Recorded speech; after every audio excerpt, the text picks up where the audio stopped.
Hello and welcome back. So, Terrorscape. Here's a game that I have not played in a long time, and I actually apologize. We played through all the characters and I just haven't gotten back to it. But this is the new expansion called the Putrefied Enmity? I don't know if I'm pronouncing that right.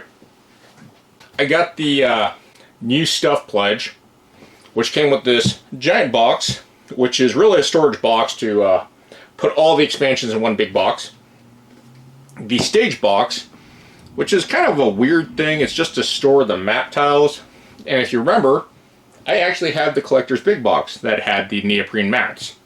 There is no neoprene mat for this expansion. A little weird. But I also thought about it. This giant collector's box comes with an art book, cardboard tokens that are for sale, and these playmats. There's 4 playmats for the first 4 expansions. I never used them. And I'm beginning to think that maybe I should add these to the 2025 giveaway or all future giveaways. So let me know in the comments if you're interested in winning some of this Terrorscape stuff. I'm not too attached to it. And I'm probably going to part it out as prizes because this is a big box. And my name is somewhere in this giant list of stuff. It's a cool box and all, but I don't really need it, and it's really large. But let me know in the comments if you guys think I should add that stuff to the 2025 giveaway, because it's just taking up space. Now let's take care of what came in this new expansion. We will do this later. So first up is this stage box. No real details. What's rattling around in there, you say? Well, I threw some of the stuff that came extra in here. We have this, which I do like. It is a reference setup for every map. So you don't need to actually keep all the little books. It's all in one big book now. Very cool. This came separate. I have no idea what this is. I think it has something to do with the Putrefied, but I think you just kind of stand it up and put it here for reasons. But yeah, there's no description what this is, and I was looking on the webpage and I couldn't see what this is about.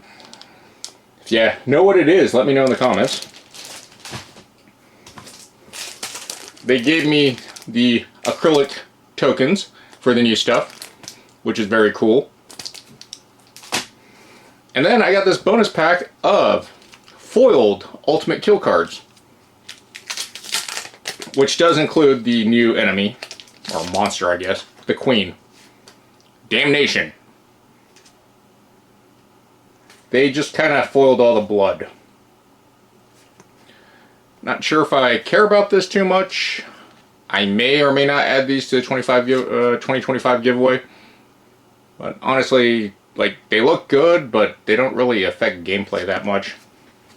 But let me know in the comments if you want me to add that too. But yeah, the stage box is just designed to put all the cardboard boards into here.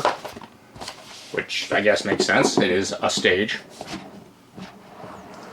I'm kind of disappointed that they didn't have space in here for it, because this does add like 2 inches. And then we have this giant cast box. I like storage boxes that have everything. This one does have some art on the side. Not much, but it is what it is. We have this very well laid out diagram and insert to show everything, which I really appreciate because they actually set everything out. But it is just a box to hold everything. And once I'm done showing off the other stuff, I will pack everything in here and show you what it looks like. But very cool. I like this a lot. It makes setup much easier now instead of hunting down individual boxes for all the components and setup. Is it required? No, but it is a very nice feature. Okay, with this out of the way, let's get to the actual expansion. The Putrefied Enmity.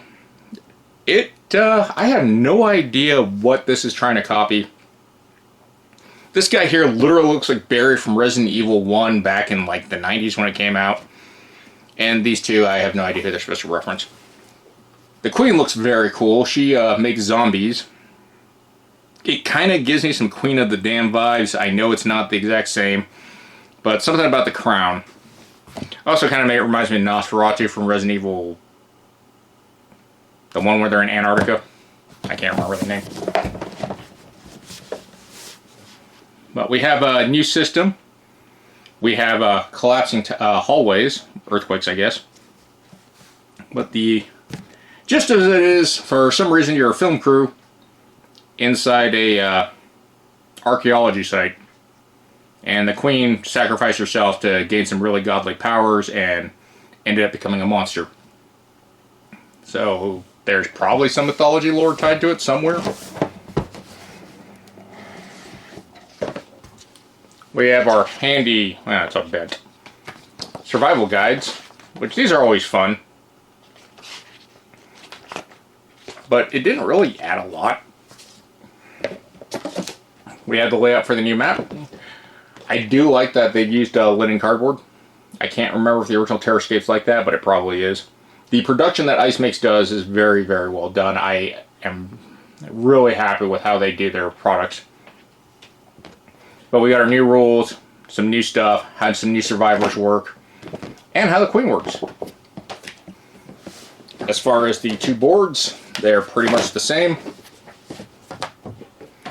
We have the killer, no, this is the player side. And we have the killer board. So overall, it's pretty neat. I do like the layouts of how these passages can now be crumbled off, so it kind of forces people to go around and make a choice, but no matter what, eventually you're going to have to go through the atrium, which looks like a really rough spot. And then our two exits, and there's only 2 key rooms, which they wanted to make sure you knew. There's also a new system with relics. I believe it's the ritual chamber. But there's 5 artifacts you can get that may or may not help you. As far as the layout and escape of this looks very interesting. Like this west passage connects to 3 tiles, but once it gets collapsed, it's going to cut off a lot of places to escape to. We have our cardboard inserts that never stay well when they ship. Don't really care about these because I got the acrylic tokens, but I might just give those away too. And then we have 2 sets of these tiles, of course, to track both boards. Our new characters, Caleb Peele, the producer, or that's supposed to be Jordan Peele, Dylan Wan, the cameraman, and Ophelia Romero, the reporter. So Ophelia's new ability is called Encouraging Words, Special Action, remove all fear for 1 survivor, and place an encounter token on the target. Cancel fear or add 1 defense. That's a cool ability. Man, that is not focusing well. The Sixth Sense, when you search, you can draw 2 cards, return 1 on the top of the search deck. The return card will not cause noise.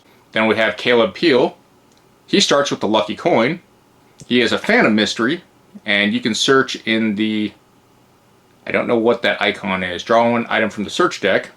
We have Dylan Wan, who is tough. Starts with a toughness token. Avoid the first damage by removing the token. He has mechanical knowledge.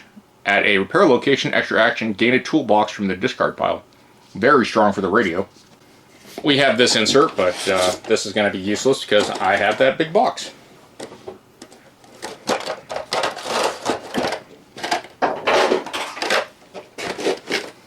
We got some new colored rings, brown, blue, and pink. We got our cast of characters. So here's our cameraman. Very nice, very clean sculpt. Here is our director. Again, very nice and clean. And here is our reporter.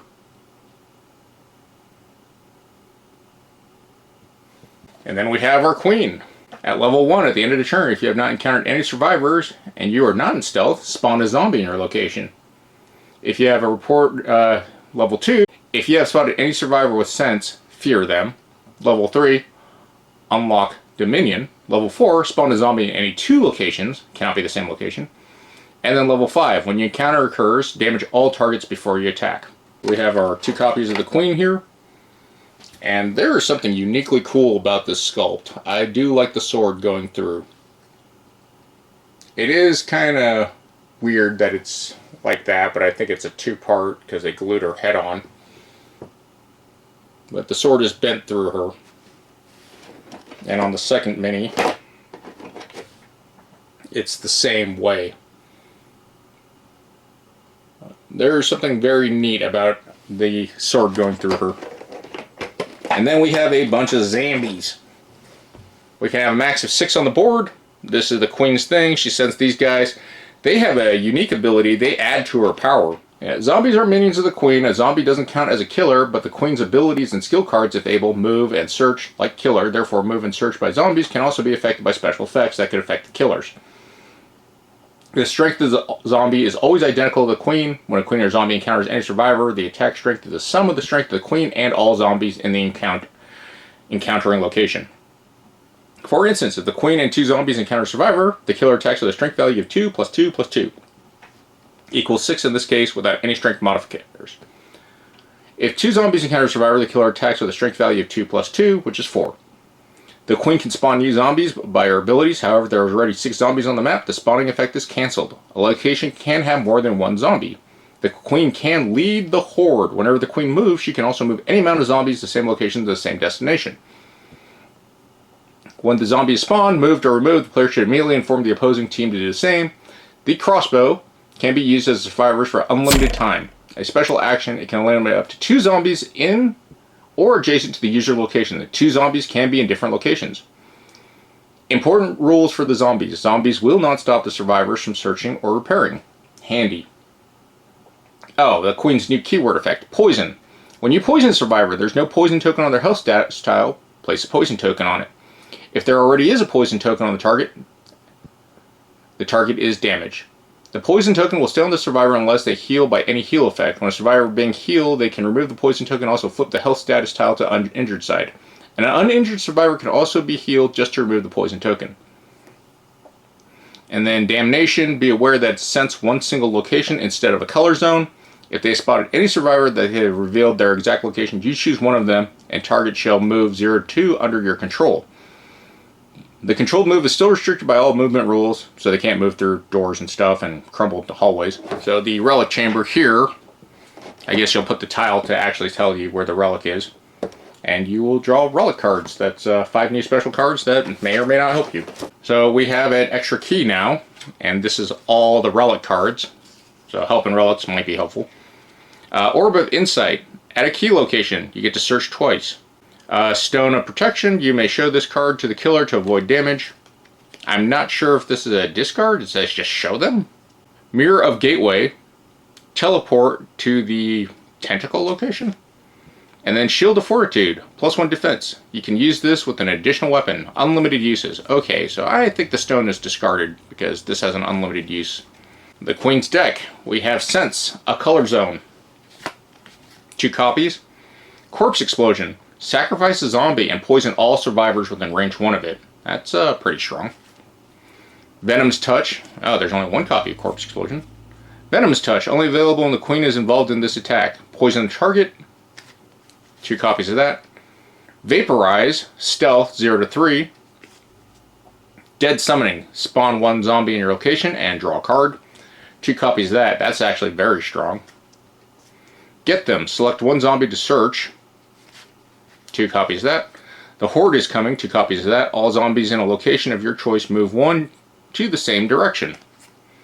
And then Domination, Sense, a location. If you have spotted any survivors, move them 0 to 2 spaces. Overall, I'm pretty happy with it. I'm going to put everything in the big box now and see how that works out. So I'll be right back in a bit. Well, I am pleasantly surprised. As you can see, this is all of original Terrorscape with the expansions, plus the new expansion. Yeah, that's a lot of stuff. And this is the core box. So we got about, oh, I don't know, what is this? 8. We have 18 inches of space here that, amazingly, all fits in these 2 boxes. Which, this is about 8 and another 2 inches. So, some Doctor Who nonsense here. It's bigger on the inside. The stage box has all the boards, and most of the mansion is in here, which is fine. It does stick up a little bit, but not a lot. Granted, I also added this thing in here, and I still have no idea what this does, but I feel like I should just take it out of the cardboard and throw it in there. But I can't figure out what this does. This just an extra GM screen or something? I mean, if you want to have a little stage, I don't know. I have no idea what this is for. I don't really care. But everything fits in the box.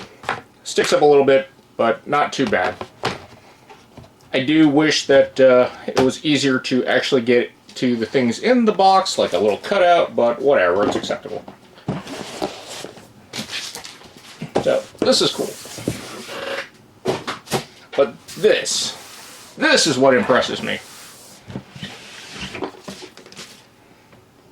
I do wish that they had the mansion art from the original box in here, because the original box art was kind of cool to have on the inside.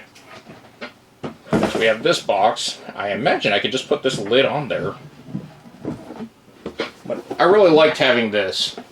But, oh, it does fit. It looks janky, but it works. And honestly, you could probably fit all the stage stuff in here. But anywho, we got our handy dandy sheet. Ran into a few issues on here. Mainly how some of the trays don't have the exact same layout. This 16 and 6 specifically. And then some of the extra parts that they show on here, I don't have extra parts for. And if you remember, they came with extra parts, which I was like, that's really cool. We have the survival guide, the new survival guide, survival booklet, rule booklet, and killer booklet. We have all our minis in this very interesting system. So we have the chainsaw guy and the murderer here, but then we have the ghost here not on top of this top row, which is all the playable characters. And then beneath it we have the queen with a snap-in little plastic insert, which I've kind of grown to like. I used to hate that idea, but I think I like it now. They don't fit in perfectly or as snugly as they should, especially with the playable characters. But it's not too big of a deal. It holds everything mostly very well in place. This was a little bit confusing, and this is mainly your dice tower, but it's telling me that I should put this in here, and it really doesn't fit. I thought it was under, but we have those cutouts that would prevent that from going in. So you can see these cutouts right here, so if I put this over, it's going to cover that up. So I just kind of left it at the side, hoping that would work. I do think I have to glue these in. I've always been kind of concerned with the cardboard, but I do like their attempt to make sure that you don't disassemble as much as you need to. Or only disassemble as much as you need to keep everything together so you can actually have faster setups. And I really like that they're trying to keep that in mind. This tray also holds the other boards, mainly the roof. So we've got our roof tiles and our sidewalls. I didn't take the cardboard tokens and put them in here, mainly because I have never actually used them. I don't think they add anything, but now that I have the storage solution, maybe I will. And then we got the key rack and then the separate ways marker down there. It's not great, but it's also not bad. We have our killer and player board setups, which are a little difficult to get out. So I sleeved everything, and here's where all the extra bits go. I don't have the extra bits. All the extra bit tokens that I had, I put where they belong, supposedly. And we got all our killer boards, our killer cards, our special setup cards, and our special cards for the alien. We got all our killers. I probably should put them in order, but I don't care. This card catalog system for the certain characters you want to play, it's kind of neat. I don't think it's needed, but they did put this recessed lip. I was a little bit worried about sleeving it, but I think they are fine. With the player boards, we kind of have the same issue. These were all supposedly for extra parts. I just put the standees in there. Our cards again. They wanted all the item equipment cards in here. It didn't fit sleeves, so I kind of split them. It's not too big of a deal. We have our 3 inventory boards, our character boards, and our little character markers. All fits in here very nicely. And at the very bottom, we have all our accessories.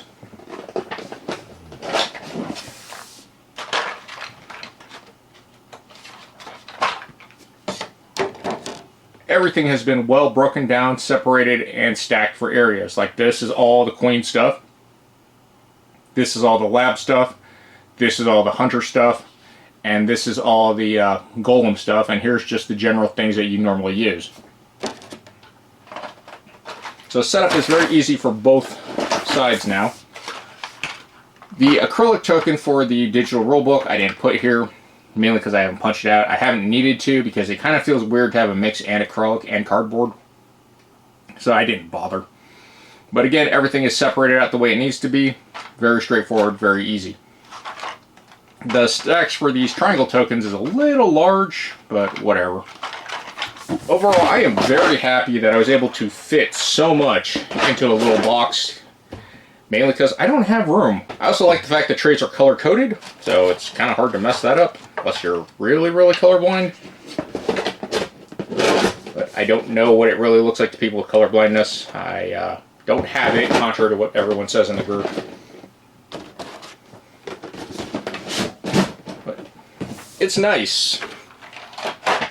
And like I said, it's kind of bigger on the inside because it fits all the stuff from 20 inches down to about 8. Plus 2, so about half. Now some of the caveats are, I did not get the errata stickers. I thought that would be included for returning pledgers, but it was not. I am not terribly disappointed by it because IceMakes does allow you to look at that on their campaign page. Sadly, the PDF link for those doesn't work, but they give you everything on the screen, so I guess you could just print the page out. But overall, I'm very happy with how Terrorscape has fit everything into this giant box. I know IceMakes is doing a Terrorscape Part 2 as a preview right now. If you've never played Terrorscape, Terrorscape is a phenomenal hidden movement game of 3v1. And honestly, it's harder for the killer to kill everyone. But so far the game has been fun while I've been playing it. Now that I got the new expansion, this is probably going to come out more because I'm probably going to run into the ground like I did last time. But overall, I'm very happy with it. IceMakes is doing incredible stuff with their game. And hopefully this will come out to like retail with the expansion stuff. I don't remember if the original game came out to retail, but I hope they do. It's a good game. Especially if you like the theme of, you know, people going to a haunted house and trying to survive killers. Other than that, let me know if you guys think I should add those mats for the Terrorscape base game to the 2025 giveaway. You don't have to subscribe to win, but check out that video on the 2025 stuff if you want to see how that works. Other than that, take care of yourselves. Thank you for watching, and GG's.